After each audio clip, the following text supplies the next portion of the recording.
नमस्कार, आपका micro math YouTube channel पर स्वागत है। हम लोग सभी संख्याओं के विभाज्यता का नियम देख चुके हैं कि कैसे कोई नंबर होगा और उसमें हम किसी संख्या से भाग देंगे तो वह किस नियम से विभाजित होता है। तो चलिए आज इसी पर हम लोग इन क्वेश्चनों को करते हैं, देखते हैं कि यह क्वेश्चन कैसे होते हैं। तो देखिए पहला क्वेश्चन हमारा है कि 2 की पावर 71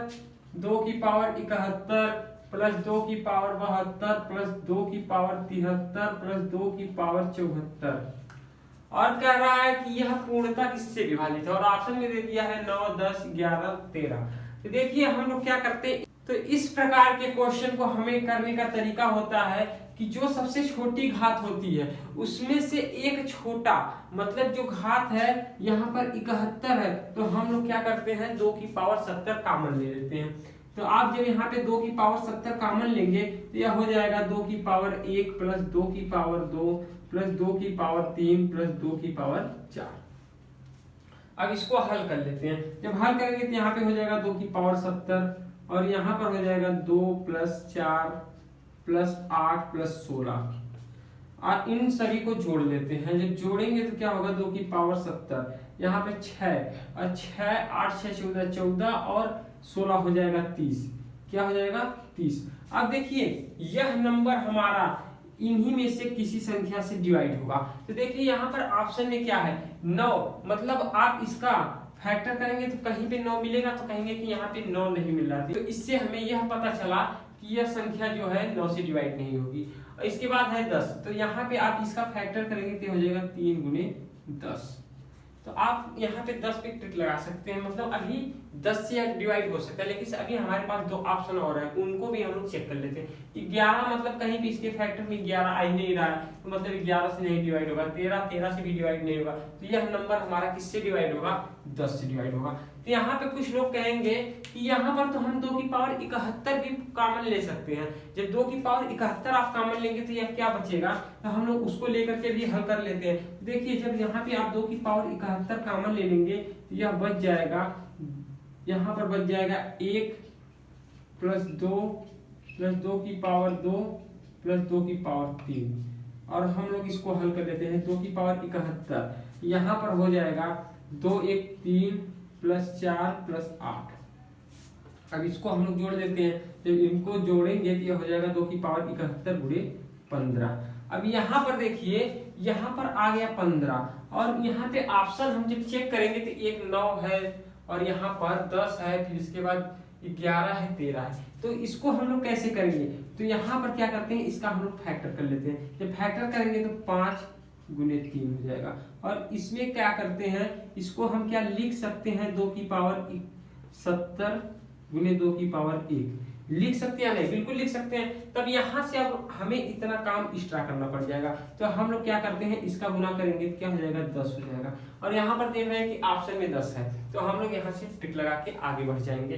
तो देखिए अब अगला क्वेश्चन हमारा क्या कह रहा है कि यदि n 1 से बड़ी एक पूर्ण संख्या है तो n स्क्वायर कोष्टक में n स्क्वायर माइनस 1 हमेशा विभाजित होगा। तो मतलब इसको चलिए अब हम लोग हल करते हैं। इस क्वेश्चन को कैसे हल करते हैं चलिए इसको देखते हैं। तो देखिए इसमें हम लोग क्या करते हैं, कह रहा है कि n हमारी 1 से बड़ी कोई पूर्ण संख्या है, मतलब ना तो 0 होगी ना 1 होगी। तो पूर्ण संख्या तो हमें पता ही है कि पूर्ण संख्या हमारी 0 से शुरू होती है और अनंत तक जाती है। तो देखिए यहाँ पे कह रहा है कि 1 से बड़ी है, 1 से बड़ी है तो मतलब हम लोग n का मान कम से कम 2 ले सकते हैं। छोटे सबसे छोटा मान n का क्या ले सकते हैं 2 ले सकते हैं। तो चलिए हम लोग 2 लेकर के हल करते हैं। जब 2 लेकर के हल करेंगे तो देखिए यहाँ पर n का मान जब 2 रखेंगे तो क्या हो जाएगा 2 का स्क्वायर, और यहाँ पर रखेंगे तो यहाँ पे हो जाएगा 2 का स्क्वायर माइनस 1। तो आप जब इसको हल करेंगे तो क्या हो जाएगा, यहाँ पर 4 हो जाएगा गुने, यहाँ पर इसका होगा 4, 4 में से 1 जाएगा 3, मतलब यहाँ से 12 आ गया। तो क्या करते हैं कि यहाँ पे देखते हैं ऑप्शन में 12 है, 16 है, 10 और 8 है। तो इसको हम लोग कैसे हल करते हैं, यहाँ पे 12 आ गया तो मतलब यह हमारा कोई जरूरी नहीं है कि यही आंसर होगा। तो चलिए हम लोग क्या करते हैं, एक बार n का मान 3 लेकर के हल करते हैं। जब आप n का मान 3 लेंगे तो क्या होगा, तो यह इसमें रखेंगे तो क्या हो जाएगा 3 त्रिक का 9, मतलब 3 का स्क्वायर 9 हो जाएगा। यहाँ पर 3 त्रिक का 9 में से 1 घटाएंगे तो हो जाएगा 8, 9 गुने 8 हो जाएगा। तो देखिए इसको हम लोग क्या लिख सकते हैं, इसको लिख सकते हैं 3 गुने 3, इसको लिख सकते हैं 4 गुने 2। तो यह कितना हो जाएगा 12 हो जाएगा। मतलब इसमें भी कहीं ना कहीं से हमें 12 आ रहा है। तो हम लोग क्या करते हैं, जैसे यहाँ पे कोई कहेगा कि 5 ले लेते हैं, n का मान 5 ले लेते हैं, चलिए हम 5 भी ले लेते हैं और 5 लेकर के भी हल करते हैं। जब 5 लेकर के हल करेंगे तो यहाँ पर हो जाएगा 5 का जब स्क्वायर करेंगे तो हो जाएगा 25, और इसमें 5 का स्क्वायर करेंगे तो 25 में से 1 जाएगा 24। तो आप क्या करेंगे, इसका गुना करेंगे, यह गुने है तो गुना करेंगे, तो आप इसको क्या लिख सकते हैं, इस 24 को लिख सकते हैं 12 गुने 2 और यहाँ पर हो जाएगा 25। तो देखिए यहाँ पर भी 12 आ रहा है। तो हमारे कहने का मतलब, हमारे यहाँ पे बताने का मतलब है कि यहाँ पे हर फैक्टर में 12 आ रहा है। हर n का कुछ भी मान ले रहे हैं, कोई भी मान लिया जा रहा है तो क्या आ रहा है, 12 आ रहा है। तो यहाँ से हमारा यह 12 आंसर हो जाएगा। तो चलिए हम लोग क्या करते हैं, इसे एक तरीके से और भी देखते हैं कि दूसरे तरीके से इसको कैसे हल किया जा सकता है। तो देखिए जब आप दूसरे तरीके से इसको हल करेंगे तो यहाँ पर देख रहे हैं हमारा क्वेश्चन है n स्क्वायर और n स्क्वायर माइनस 1। यहाँ पर अगर n का मान आप इवन ले रहे हैं, सम संख्या ले रहे हैं, तो यहाँ पर क्या होगा, ओड होगा, मतलब विषम संख्या होगा। क्या होगा, विषम संख्या। अगर इसको आप विषम ले रहे हैं तो यहाँ पर क्या होगा, सम होगा। अब हम लोग क्या करते हैं, ऑप्शन पे आते हैं, डायरेक्ट ऑप्शन पे आते हैं। इसको आप फैक्टर करिए, 16 का फैक्टर करेंगे तो क्या होगा, सम ही होगा, और 12 का करेंगे तो क्या होगा, 12 का फैक्टर करते हैं तो 4 गुने 3 हो जाएगा। अब इसी तरह आप 10 का करिए, 10 का करेंगे तो क्या होगा, 2 गुने 5 होगा।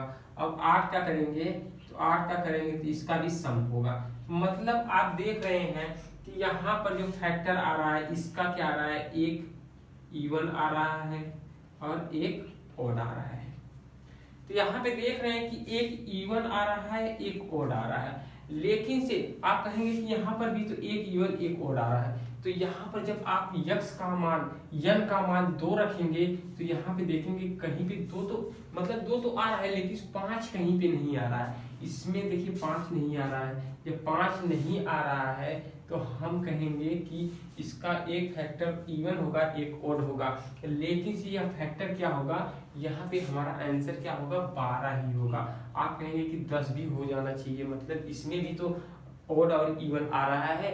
तो यहाँ पे आप देख सकते हैं कि ये बताइए कि यहाँ पर आप इस नंबर को देखिए, क्या है, n स्क्वायर, और यहाँ पर है n स्क्वायर माइनस 1। किसी संख्या का आप स्क्वायर करेंगे, जैसे यहाँ पे कह रहा है कि संख्या कौन सी लेनी है हमें, पूर्ण संख्या। पूर्ण संख्या का आप किसी भी पूर्ण संख्या का स्क्वायर करेंगे तो कहीं पे 2 आएगा, तो आप कहेंगे नहीं। या तो किसी संख्या में से आप इसका किसी संख्या का वर्ग करके उसमें 1 घटाएंगे तो 5 आएगा, आप कहेंगे नहीं आएगा। जैसे क्या है कि इसका जब वर्ग करेंगे तो यहाँ पे 6 आना चाहिए, 6 में से 1 घटेगा तभी 5 आएगा, तो नहीं आएगा। अब यहाँ पर इसको देखिए, इसको आप देखेंगे तो यहाँ पे n का मान क्या लेते हैं, 2 लेंगे, ये हो जाएगा 4, यहाँ पे 4 हो जाएगा, और इसी मतलब n का मान 2 का मतलब 4, 4 में से 1 घटाएंगे तो क्या आ जाएगा, 3 आ जाएगा। तो यहाँ से यह जो हमारा आंसर 12 है यह सही हो जाएगा, बी वाला ऑप्शन सही हो जाएगा। तो हम आशा करते हैं कि यह सब आपको समझ में आ रहा होगा। चलिए हम लोग क्या करते हैं, अगले क्वेश्चन को देखते हैं कि अगला क्वेश्चन क्या है। अब अगले क्वेश्चन को देखते हैं कि अगला क्वेश्चन क्या कर रहा है। अगले क्वेश्चन में दिया है कि यदि n एक सम संख्या है तो 6 की पावर n माइनस 1 विभाजित होगा। और देखिए क्या कह रहा है, n एक सम संख्या है, मतलब n का मान हमें क्या लेना है, सम लेना है। आप n का मान सम लीजिए। तो देखिए क्या करते हैं, और इसके बाद यह विभाजित होगा, किससे होगा, 37 से होगा, 30 से होगा, 35 से होगा या 6 से होगा। तो चलिए हम लोग इसको हल करते हैं। n देखिए सम संख्या है, तो n का मान हम लोग 1 नहीं ले सकते हैं क्योंकि एक विषम होता है, 2 ले सकते हैं, 4 ले सकते हैं, 6 ले सकते हैं, 8 ले सकते हैं, इसी तरह जो चाहे मतलब जितनी संख्या चाहे सम संख्याएं ले सकते हैं। तो हम लोग क्या करते हैं, छोटा नंबर लेकर के हल कर लेते हैं। n का मान 2 लेने पर क्या होगा, यहाँ पे हो जाएगा 6 की पावर 2 माइनस 1। तो आप क्या करते हैं, इसका हल करेंगे तो क्या हो जाएगा, 36 माइनस 1। यहाँ पर 36 माइनस 1 आ जाएगा और इसमें से घटाएंगे तो क्या हो जाएगा, 35। तो मतलब आप n का मान अगर सम लेंगे तो यह संख्या किससे डिवाइड होगी, 35 से होगी। या तो आप इसको इस तरीके से भी कर सकते हैं, 6 की पावर 1 करेंगे तो इसका अंतिम अंक 6 आएगा, मतलब 6 ही आएगा। 6 की पावर 2 करेंगे तो इसका अंतिम अंक जो आएगा 6 आएगा।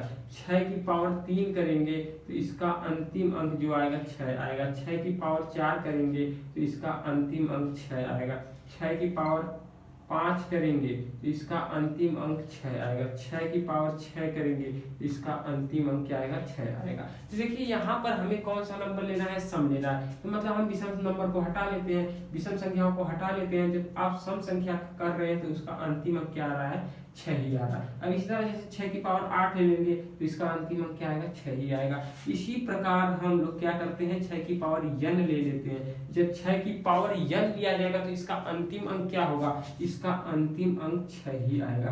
तो ये बताइए कि अंतिम अंक 6 आ रहा है और इसमें से हमें घटाना है 1। क्या घटाना है, 1, मतलब लास्ट अंक क्या आएगा, 5 आएगा। मतलब यह बताइए कि इसको हल कर रहे हैं तो इसका अंतिम अंक क्या आ रहा है, 5 आ रहा है। और इसमें आप देखिए, इसमें क्या है कि अंतिम अंक 5 किसमें है, इसमें है। तो मतलब यहाँ से यह भी इस तरीके से भी हम लोग हल कर सकते हैं कि इसका अंतिम अंक क्या है, 5 है। मतलब यहाँ से डिवाइड हो जाएगा 5 से। लेकिन इससे सबसे बेटर होगा कि आप n का मान रख के इसको हल कर लीजिएगा। n का मान रख करके हल कर लीजिएगा। यहाँ पे थोड़ा बहुत कंफ्यूजन हो सकता है, क्यों, क्योंकि अगर हम इसको बोल दें कि 35 है, इसका फैक्टर करिए, फैक्टर करेंगे तो यहाँ पे हो जाएगा 7 और 5। अब इसी प्रकार हम लोग 30 है, इसमें क्वेश्चन में दिया है तो इसका फैक्टर करेंगे तो आप कहेंगे 6 5 आ रहा है, इसमें भी 5 आ रहा है, इसमें भी 5 आ रहा है। तो देखिए जब कोई नंबर हमारा 30 से, कोई भी नंबर 30 से डिवाइड होगा तो मतलब उसका अंतिम अंक क्या होना चाहिए, 0 होना चाहिए। क्यों, क्योंकि आप 30 का फैक्टर करेंगे तो यहाँ पे हो जाएगा 30 का फैक्टर आपका होगा 2, उसके बाद 3 × 5 यह होगा। मतलब इसमें 2 और 5 दोनों आ रहा है। 2 और 5 का स्पेशल गुण होता है कि यह किसी नंबर को तभी डिवाइड करता है जिसका अंतिम अंक अगर शून्य हुआ। किसी भी नंबर का अंतिम अंक शून्य हुआ तो यह 2 और 5 इसे पूर्णतः डिवाइड करेगा। तो मतलब यहाँ से कंफर्म हो गया कि यह इसको पूर्णतः डिवाइड नहीं करेगा, लेकिन यह नंबर कर सकता है। और क्यों करेगा, क्योंकि जब आप इसको हल कर रहे हैं, इस क्वेश्चन को इस क्वेश्चन को आप हल कर रहे हैं तो इसका अंतिम अंक क्या हो रहा है, 5 हो रहा है। अंतिम अंक 5 है तो मतलब 5 किससे डिवाइड होगा, तो आप कहेंगे कि अंतिम अंक 5 है, किसी नंबर का अंतिम अंक 5 है तो वह 5 से डिवाइड होगा। अंतिम अंक 5 है तो वह 5 से डिवाइड होगा, या तो 5 हो या 0 हो। तो यहाँ पे 0 नहीं है, 5 है। 5 है तो मतलब यह संख्या किससे डिवाइड होगी, 5 से डिवाइड होगी। अब इसके बाद और किसी नंबर में हमारा 5 नहीं दिख रहा था, इसी में दिख रहा है, और इसी में जब दिख रहा है तो हम यहाँ पे ऑप्शन को टिक कर लेते हैं। तो आप कहेंगे कि इसमें भी दिख रहा था, इसमें दिख रहा है तो मतलब इसमें लास्ट का अंक 0 है। जब 0 है तो मतलब यह संख्या 30 है। इसमें 2 और 5 कहीं ना कहीं आपको 2 और 5 दोनों मिलेगा। जब दोनों मिलेगा तो मतलब इसका गुण हो जाएगा कि यह किसी नंबर को तभी डिवाइड करेगा जब उसका अंतिम अंक 0 होगा। अंतिम अंक 0 होगा तभी यह 2 और 5 उस नंबर को डिवाइड करेगा। तो आप जान ही रहे हैं कि इस नंबर का अंतिम अंक 0 आना ही नहीं है। जब 0 नहीं आना है तो यह ऑप्शन गलत हो जाएगा, और इस प्रकार हमारा ऑप्शन सी सही हो जाएगा। तो हम आशा करते हैं कि यह सब आपको समझ में आया होगा। देखिए कल हमारा कुछ विभाज्यता के नियम छूट गए थे, उसको आज हम लोग देख लेते हैं। जैसे 7 के विभाज्यता का नियम। 7 के विभाज्यता का नियम क्या होता है, जिसे हम मतलब आपको पता ही है कि एक होता है उसका 3 का पेयर बना करके हल करना, और दूसरा हमने आपको क्या नियम बताया था कि किसी भी प्राइम नंबर का अगर विभाज्यता का नियम चाहिए तो उसको हम कैसे निकालते हैं। तो आपको 7 के विभाज्यता का नियम चाहिए। तो हमने क्या बताया कि जो हमारा 2 नंबर के प्राइम नंबर होते हैं, मतलब 2 नंबर 2 डिजिट के प्राइम नंबर होते हैं, 2 अंक के प्राइम नंबर होते हैं। जैसे 13 के विभाज्यता का नियम हमने क्या बताया था, इसको आप लिखिए 3x + 1, और यक्स का ऐसा मान ढूंढिए कि उसमें 3 से गुना किया जाए और 1 जोड़ा जाए तो वह 13 से पूरा डिवाइड हो जाए, 13 से पूरा का पूरा डिवाइड हो जाए। इस प्रकार से हमें 7 के विभाज्यता का नियम चाहिए। 7 के विभाज्यता का नियम, तो यहाँ पे आप देख रहे हैं कि इसका अंक कितना है, आप कहेंगे 1, तो मतलब 1 है। तो हम लोग क्या करते हैं कि 7 का ना हो करके हम लोग 14 के विभाज्यता का नियम ले लेते हैं। 14 के विभाज्यता का नियम ले लेते हैं। 14 में कहीं ना कहीं 7 होता है।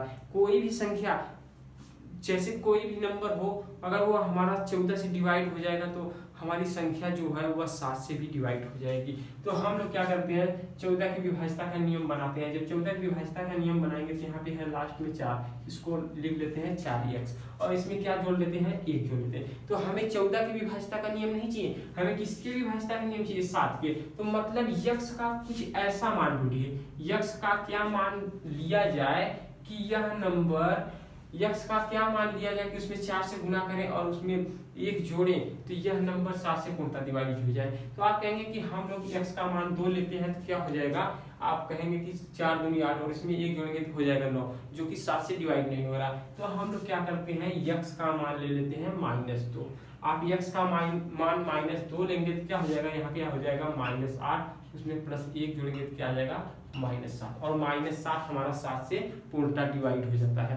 तो इस प्रकार हम लोग किसी भी प्राइम नंबर का विभाज्यता का नियम निकाल सकते हैं, चाहे वह 1 अंक की प्राइम नंबर हो या 2 अंक का प्राइम नंबर हो, हम किसी भी प्राइम नंबर के विभाज्यता का नियम निकाल सकते हैं। तो हम आशा करते हैं कि ये सब आपको समझ में आया होगा। चलिए आज का क्लास यहीं पे समाप्त करते हैं। अगर आप पहली बार हमारे चैनल पे आए हैं तो चैनल को सब्सक्राइब करिए और शेयर करिए।